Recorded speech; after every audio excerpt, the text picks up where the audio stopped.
Sebenarnya, makna simptom amaran ialah salur darah tersebut tersumbat dan kemudian secara bernasib baik sumbatan itu terbuka semula. Bahaya besar simptom amaran ini ialah stroke boleh berlaku lagi sejurus selepas itu. Namun, masalahnya ialah keadaan ini seringkali sukar untuk dinilai walaupun oleh doktor, jadi terdapat banyak maklumat yang salah dalam pelbagai siaran televisyen dan klip YouTube. Contoh tipikal maklumat salah tersebut adalah, apa khabar para pelanggan saluran Kembara Sihatku? Saya Dr. Abdul Rahman, pakar neurologi dari Pusat Perubatan Universiti Malaya dan penulis buku baharu yang bertajuk Sebelum Otak Berhenti Berfungsi. Stroke ini berlaku kira-kira 110,000 kes setahun di negara kita dan kadar kejadiannya semakin meningkat sedikit demi sedikit. Dengan kadar kematian menghampiri 20% dan kadar hilang upaya antara 30% hingga 40%, ia sememangnya boleh dianggap sebagai penyakit yang sangat menakutkan. Perkataan stroke itu sendiri bermaksud serangan mengejut pada otak. Ia merujuk kepada penyakit yang menimpa otak secara tiba-tiba, tidak termasuk kecederaan luaran. Satu-satunya punca penyakit yang boleh berlaku pada otak secara spontan dan tiba-tiba adalah berkaitan dengan salur darah. Keadaan di mana salur darah tiba-tiba tersumbat menyebabkan kematian tisu dipanggil stroke iskemia, manakala keadaan di mana ia pecah dipanggil stroke pendarahan. Kedua-dua ini adalah klasifikasinya. Jika ditanya apa yang paling saya kesalkan dalam hidup saya, ia adalah apabila ramai pesakit yang boleh pulih sebahagian besar daripada hilang upaya mereka melalui rawatan kecemasan atau rawatan yang sesuai pada peringkat awal stroke. Bahaya besar simptom amaran ini ialah stroke boleh berlaku lagi sejurus selepas itu. Ramai pesakit yang mengalami simptom amaran tetapi mengabaikannya, menganggapnya bukan apa-apa atau terus tidur dan kemudian datang ke hospital keesokan paginya dalam keadaan lumpuh separuh badan. Malah, ada juga kenalan saya sendiri yang mengalaminya. Jika pada waktu itu dia tidak tidur dan kami memberikan rawatan aktif di hospital, keadaan pesakit itu mungkin boleh dipulihkan sepenuhnya pada peringkat awal, tetapi sebaliknya dia menderita selama 1 hingga 2 tahun dengan keadaan hilang upaya yang kekal. Makna sebenar waktu emas atau golden hour ini ialah wujudnya satu rawatan yang sangat kritikal. Walaupun pesakit kini mengalami stroke dan kerosakan neurologi, masih ada rawatan yang sangat kritikal yang boleh mengembalikan anda kepada keadaan normal sepenuhnya. Waktu tersebut adalah tempoh masa di mana rawatan itu berkesan. Untuk trombolisis, iaitu ubat pemecah darah beku yang diberikan melalui suntikan intravena, tempohnya adalah 4.5 jam. Manakala kaedah masuk terus ke otak untuk membuang darah beku perlu dilakukan dalam masa kira-kira 6 jam. Adakah ini bermakna prosedur tidak boleh dilakukan selepas waktu itu? Tidak. Prosedurnya tetap sama. Prosedur itu sendiri boleh mengeluarkan darah beku. Tetapi masalahnya ialah sel-sel otak sudah mula mati. Seperti yang kita lihat, semua sel apabila rosak teruk akan bertukar menjadi parut dan tidak akan tumbuh semula. Apabila kerosakan pada tahap tertentu, sel-sel seperti sel dinding perut, sel kulit atau sel hati boleh pulih hampir sepenuhnya. Terutamanya hati, ia boleh kembali normal walaupun selepas rosak. Tetapi untuk otak, anda boleh anggap ia langsung tiada keupayaan untuk pulih. Ada sedikit, tetapi itu pada tahap akademik sahaja. Anda tidak boleh mengharapkan tahap pemulihan itu dan berfikir bahawa otak mempunyai daya regenerasi.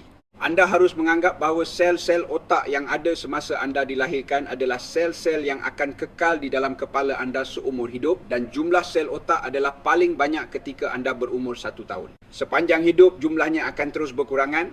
Ia terus berkurangan seiring dengan penuaan. Tetapi apabila stroke iskemia atau pendarahan berlaku, sekelompok besar sel otak akan mati serentak. Dan kerana sel-sel ini mempunyai begitu banyak fungsi, kekuatan mereka untuk melindungi diri sendiri sangat lemah.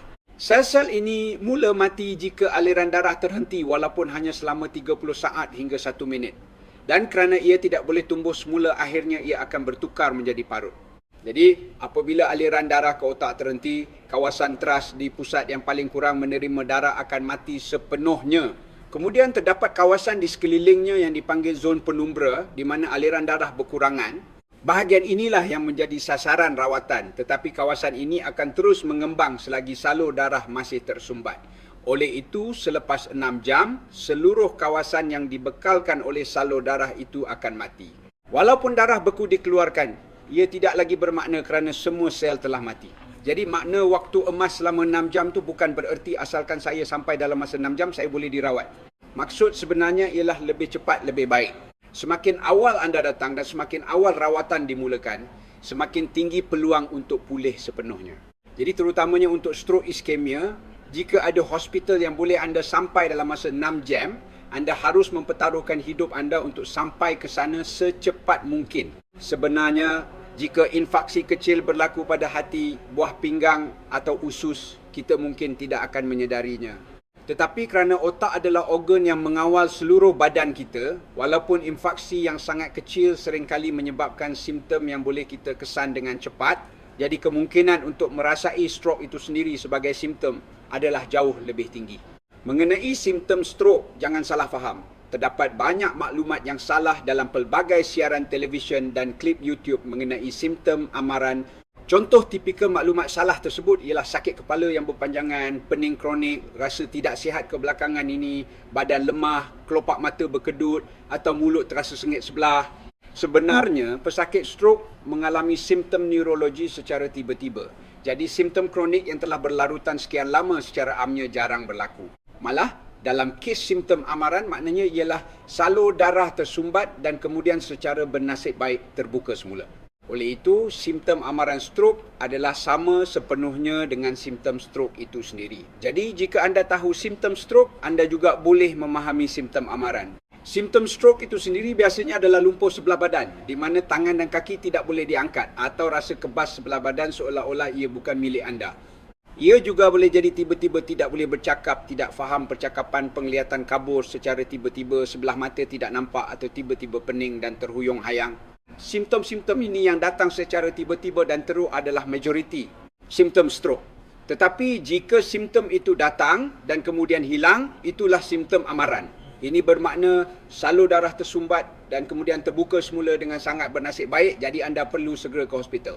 Ini kerana terdapat lesi perkasa yang dipanggil atherosklerosis di situ, di mana darah beku telah terbentuk dan kemudian terlerai. Jadi ia boleh berlaku lagi pada bila-bila masa.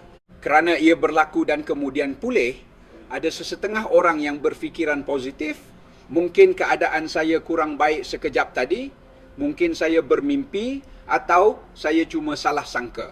Akhirnya mereka tidur dan kemudian diserang stroke yang teruk dan inilah yang menjadi masalah. Jika anda datang ke hospital, kami boleh menghalangnya pada peringkat simptom amaran. Oleh itu, kepentingan simptom amaran adalah ia sama dengan simptom stroke. Ia bukan sakit kepala atau pening kronik yang biasa anda alami. Kerana sakit kepala dirasai di kepala, orang ramai berfikir ia pasti menandakan ada masalah dengan salur darah di otak. Secara saintifiknya, ini boleh dikatakan salah kerana otak sebenarnya adalah organ yang tidak dapat merasakan kesakitannya sendiri. Uniknya, selaput otak di luar otak yang merasakan sakit dan dinding salur darah otak juga boleh merasainya. Tisu otak itu sendiri tidak merasainya. Majoriti sakit kepala yang kita alami adalah disebabkan oleh masalah fungsi pergerakan salur darah otak, sindrom tekanan pada selaput otak atau sakit otot. Jadi dalam kebanyakan kes ia sebenarnya bukan otak tetapi sakit otot di luar tengkorak yang disalah anggap sebagai sakit di dalam otak. Sebenarnya kesakitan yang kita rasai tidak memberitahu kita dengan tepat organ mana yang bermasalah. Jadi kebanyakan sakit kepala kronik bukanlah simptom amaran stroke. Jika ia adalah pendarahan otak, simptom amaran boleh berlaku pada sebilangan pesakit dalam kes pendarahan subarachnoid. Pendarahan subarachnoid berlaku apabila aneurisma pada salur darah besar pecah. Ini adalah pendarahan yang lebih besar dan serius. Jadi bagaimana mungkin ada simptom amaran? Terdapat sebilangan kecil pesakit di mana pecahnya aneurisma berlaku secara sangat halus. Apabila ia pecah, kadar kematian adalah hampir 50%. Tetapi mereka yang terselamat menceritakan bahawa mereka mengalami sakit kepala yang tidak pernah dirasai seumur hidup, seolah-olah kepala mereka dipukul dengan kapak. Ia berlaku dengan sangat kuat dan kerana ia terlalu teruk, ramai yang pengsan serta merta dan ramai juga yang tiba di hospital sudah tidak bernyawa. Jadi ini adalah antara penyakit paling dahsyat dan tragis yang boleh dialami oleh manusia. Jika anda mengalami sakit kepala yang meletup dan kemudian ia reda, anda mungkin perlu mengesyaki kemungkinan pecah sebahagian aneurisma dalam pendarahan subarachnoid. Namun masalahnya ialah keadaan ini seringkali sukar untuk dinilai walaupun oleh doktor. Jadi kes di mana sakit kepala dianggap sebagai simptom amaran adalah sangat jarang atau sukar untuk didiagnosis. Oleh sebab itu, jika sakit kepala disebut sebagai simptom amaran, ramai orang yang sensitif dengan sakit kepala kronik mereka akan menganggapnya sebagai simptom amaran. Itulah sebabnya saya sering menekankan bahawa sakit kepala bukanlah simptom stroke, tetapi bagi mereka yang pernah menjalani imbasan CT atau MRI dan mengetahui mereka mempunyai aneurisma, mereka perlu mengambilnya dengan lebih serius. Anda tidak perlu mengesyaki stroke jika anda hanya mengalami tinnitus tanpa sebarang simptom lain. Ia hanya benar dalam sebilangan kecil kes, jadi kebanyakannya adalah salah. Bunyi di telinga secara perubatan dipanggil tinnitus. Punca utama tinnitus adalah kehilangan pendengaran berkaitan usia. Maksudnya, bermula dari usia 40-an, telinga kita mula sukar mendengar bunyi berfrekuensi tinggi. Akibatnya, sel-sel pendengaran ini menjadi terlalu aktif kerana tidak dapat melakukan tugas biasa mereka, dan tinnitus berlaku apabila ia cuba untuk mendengar dengan lebih kuat. Apabila anda semakin tua, anda mungkin mendengar bunyi seperti berdengung atau berdesing, yang merupakan isyarat bahawa sel-sel pendengaran anda sedang mengalami sedikit penuaan. Kerana anda mendengar sesuatu yang sebelum ini tidak kedengaran, anda mungkin berfikir ia adalah masalah otak, tetapi dalam kebanyakan kes, ia hanyalah simptom awal kehilangan pendengaran berkaitan usia. Jadi anda tidak perlu mengesyaki stroke jika anda hanya mengalami tinnitus tanpa simptom lain. Walau bagaimanapun, jika pesakit tiba-tiba mengalami pening berserta dengan kehilangan pendengaran atau tinnitus yang aneh, dalam sesetengah kes ia mungkin simptom stroke. Jika kita terlalu menekankan simptom amaran, semua orang mungkin akan berasa takut, dan sebenarnya ia juga boleh menyebabkan kelainan neurologi sementara akibat keadaan fizikal yang tidak sihat disalah anggap sebagai simptom stroke. Oleh itu, soalan yang lebih penting ialah, siapa yang perlu takut dengan simptom amaran? Kemungkinan untuk orang yang sihat pada tahap sifar tanpa sebarang faktor risiko untuk mengalami simptom stroke adalah sangat tipis. Maksudnya, kemungkinan itu hampir tiada bagi mereka yang berumur bawah 30 tahun yang tidak mempunyai faktor risiko dan tidak merokok atau minum arak. Tetapi bagi mereka yang berumur selepas 30-an, terutamanya selepas 40-an, yang mempunyai beberapa faktor risiko seperti tekanan darah tinggi, kencing manis atau kolesterol tinggi, walaupun hanya satu atau yang telah merokok dan minum arak sehingga menjejaskan kesihatan, jika mereka mengalami gangguan fungsi badan secara tiba-tiba, adalah lebih baik untuk menganggapnya sebagai stroke dan segera ke wad kecemasan. Stroke bukanlah penyakit yang dirawat di klinik pesakit luar.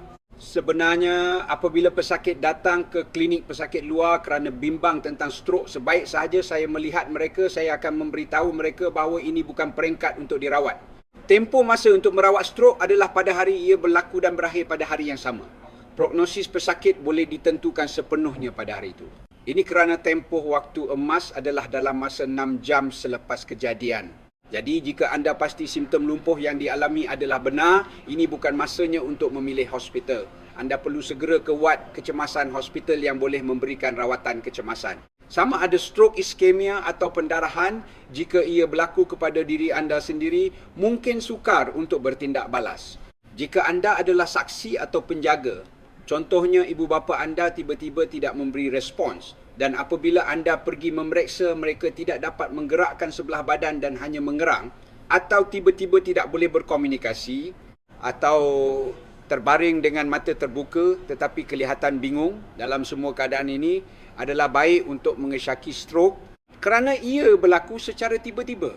Dalam situasi seperti itu, ramai orang berfikir mereka perlu melakukan sesuatu seperti tiba-tiba mengambil jarum dan mencucuk jari atau mencari ubat-ubatan herba tradisional dan memasukkannya ke dalam mulut pesakit atau mengurut lengan dan kaki dengan kuat. Mengurut lengan dan kaki adalah perkara yang sangat biasa dilakukan. Ketiga-tiga perkara yang saya sebutkan ini langsung tidak membantu. Malah, ia mungkin sedikit memudaratkan. Keadaan semasa pesakit yang mengalami stroke ialah sel-sel otaknya telah mati, bukan lengan dan kakinya yang mati. Dan kerana sel-sel otak telah mati, ia boleh menyebabkan kesukaran bercakap atau menelan. Oleh itu, air liur pesakit mungkin termasuk ke dalam saluran pernafasan. Memberi pesakit sesuatu untuk dimakan atau diminum boleh menyebabkannya masuk ke saluran pernafasan dan bukan esofagus.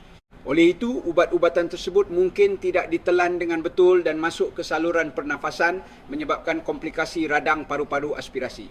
Mencucuk jari pesakit juga tidak membantu kerana bukan tangan dan kakinya yang rosak, tetapi otak yang rosak menyebabkan tangan dan kaki tidak dapat bergerak. Mengeluarkan darah dari situ tidak memberi apa-apa faedah dan hanya meningkatkan risiko jangkitan. Begitu juga dengan mengurut lengan dan kaki. Bukan peredaran darah di lengan dan kaki yang terhenti tetapi di otak. Jadi tindakan-tindakan ini tidak mempunyai asas saintifik dan langsung tidak membantu. Jika anda benar-benar mahu melakukan sesuatu yang membantu, yang pertama sekali ialah segera menelefon 999. Apabila anda menelefon 999, berdasarkan statistik di Kuala Lumpur, purata masa yang diambil oleh pasukan 999 untuk tiba di rumah anda adalah 5.4 minit. Dahulu ada yang jarang berhubung dengan ibu bapa, tetapi apabila ibu bapa rebah, mereka tiba-tiba mahu menunjukkan bakti yang terbaik, memandu sendiri kereta dan cuba melakukan apa sahaja untuk ibu mereka. Tetapi semua tindakan ini sebenarnya hanya mengganggu. Jadi menelefon 999 adalah perkara pertama yang perlu dilakukan. Kedua, jika pesakit kelihatan seperti akan muntah, cukup dengan memusingkan kepalanya sedikit ke sisi dan tunggu dengan tenang. Selain daripada itu, adalah lebih baik untuk tidak melakukan apa-apa. Sebarang tindakan lain boleh memudaratkan. Bantuan kecemasan asas semuanya diketahui oleh para medik, jadi biarkan mereka yang melakukannya. Namun, satu perkara, kerana kepentingan CPR resusitasi kardiopulmonari semakin ditekankan hari ini, situasi yang memerlukan CPR adalah apabila seseorang yang kelihatan sehat tiba-tiba memegang dadanya dan rebah atau pengsan. Uniknya, anda mungkin fikir jika ada masalah jantung, pesakit akan mengadu sakit jantung dan berdiam diri, dan jika stroke, mereka akan tidak sedarkan diri. Tetapi ia terbalik. Jika jantung berhenti, pesakit akan pengsan. Kebanyakan pesakit stroke pula masih sedar. Ini kerana apabila jantung berhenti berdegup, tiada aliran darah ke otak, menyebabkan seluruh otak berhenti berfungsi secara tiba-tiba dan pesakit akan pengsan serta-merta. Jadi jika seseorang yang kelihatan sihat tiba-tiba pengsan, anda perlu melakukan CPR tanpa mengira sama ada mereka bernafas atau tidak. Itu adalah keutamaan. Jika pesakit jelas sedar tetapi ada sesuatu yang tidak kena, maka adalah betul untuk mengesyaki stroke. Dalam kes itu, adalah lebih baik untuk menelefon 999 daripada melakukan CPR. Proses latihan CPR secara keseluruhannya telah banyak berubah. Dahulu kita melakukan tekanan dada dan kemudian bantuan pernafasan, tetapi sekarang peraturannya telah berubah. Jangan risau tentang pernafasan, hanya lakukan tekanan dada pada kadar yang cepat sekali sesaat. Ini kerana hasil kajian menunjukkan bahawa memberi bantuan pernafasan tidak begitu membantu dan tekanan dada yang sebenar jauh lebih bermanfaat. Itulah sebabnya perkara berkaitan CPR telah berubah. Tetapi persoalan mengenai siapa yang patut menerima CPR dan siapa yang tidak, secara perubatan ada sedikit perbezaan. Namun, ia adalah sesuatu yang tidak baik untuk diberitahu kepada orang awam. Ini kerana disebabkan kes-kes yang perlu dielakkan, kita mungkin terlepas kes-kes yang sepatutnya dibantu. Jadi walaupun ia dilakukan secara salah, kami tidak menganggapnya sebagai satu kesalahan. Dan dalam kebanyakan kes, berdasarkan statistik, walaupun dilakukan secara salah, jarang sekali berlaku kemudaratan. Jadi jika anda fikir situasi itu memerlukan CPR, lebih baik lakukannya sahaja. Kebanyakan kes adalah seperti ini, pesakit tiba-tiba rebah dan tidak sedarkan diri. Atau mereka mengalami sawan, anda boleh lakukannya. Jika pesakit boleh menyatakan kehendaknya dan boleh menggerakkan sedikit sebelah badan, iaitu situasi yang disyaki stroke, maka sebenarnya anda tidak perlu melakukannya. Tetapi kerana CPR adalah tindakan yang menyelamatkan nyawa pada saat itu, jika ada seseorang di sekeliling anda yang tiba-tiba mengalami masalah, kami sebagai doktor mengesyorkan agar CPR dilakukan. Stroke tidak berlaku secara tiba-tiba kepada orang yang sihat dan cergas. Terdapat banyak halangan yang perlu dilalui sebelum ia berlaku. Saya ingin menekankan bahawa ia bukan penyakit yang muncul tanpa sebab. Seperti yang saya jelaskan dalam buku saya, penyakit salur darah otak boleh dibahagikan kepada beberapa peringkat. Orang yang sihat adalah peringkat kosong. Orang yang mempunyai faktor risiko adalah peringkat 1. Orang yang mempunyai aterosklerosis adalah peringkat 2. Dan akhirnya, orang yang mengalami penyakit jantung atau stroke adalah peringkat 3. Fakta bahawa stroke hanya berlaku selepas melalui peringkat 0, 1, 2 dan 3 bermakna, tanpa disedari, anda telah berusaha selama sekurang-kurangnya 5 hingga 20 tahun untuk menyebabkan stroke itu berlaku. Usaha yang berterusan itu, jika diibaratkan dengan pistol, boleh dianggap sebagai proses mengisi peluru. Jadi, pada peringkat mana peluru diisi dari segi patologi dan saintifik. Ia adalah keadaan di mana aterosklerosis telah terbentuk di dalam salur darah. Aterosklerosis ini bukan penyakit yang menimpa salur darah yang sihat. Ia adalah seperti parut yang terbentuk apabila salur darah tidak lagi dapat bertahan akibat tekanan darah tinggi, kencing manis, kolesterol tinggi, alkohol dan rokok yang tidak diurus dengan baik. Oleh itu, apabila dinding dalam salur darah berubah sedemikian rupa, saya menggambarkannya sebagai akhirnya peluru telah diisi untuk serangan strok. Jadi, dalam keadaan peluru telah diisi, pistol hanya akan meletup jika picu ditarik. Jadi, kita cuma perlu elak daripada menarik picu, bukan? Betul. Walaupun anda mempunyai aterosklerosis, anda mungkin boleh hidup seumur hidup dengan hanya aterosklerosis. Situasi di mana dinding dalam salur darah tiba-tiba pecah, atau pecah keluar, atau darah beku terbentuk di dinding dalam salur darah, itulah yang dinamakan menarik picu. Situasi menarik picu ini boleh berlaku secara tiba-tiba tanpa sebarang amaran, tetapi selalunya ada situasi pencetus yang dicipta oleh diri sendiri. Maksudnya, dalam keadaan aterosklerosis yang sudah sangat teruk, anda mungkin telah bekerja terlalu kuat untuk tempoh yang lama, kurang tidur atau melakukan kerja yang terlalu berat, atau anda melakukan senaman yang tidak biasa dilakukan secara tiba-tiba dan berlebihan. Mereka yang baru-baru ini mengalami kesedihan yang mendalam akibat kematian ibu bapa dan melalui tempoh 1 atau 2 bulan yang penuh tekanan emosi adalah golongan berisiko tinggi di mana aterosklerosis yang teruk itu boleh pecah atau membentuk darah beku. Itulah yang menarik picu. Sepanjang hidup, pelbagai perkara boleh berlaku, jadi kita tidak boleh menyuruh orang untuk tidak menarik picu. Perkara yang paling penting ialah anda perlu tahu sama ada pistol anda sudah berisi peluru atau tidak.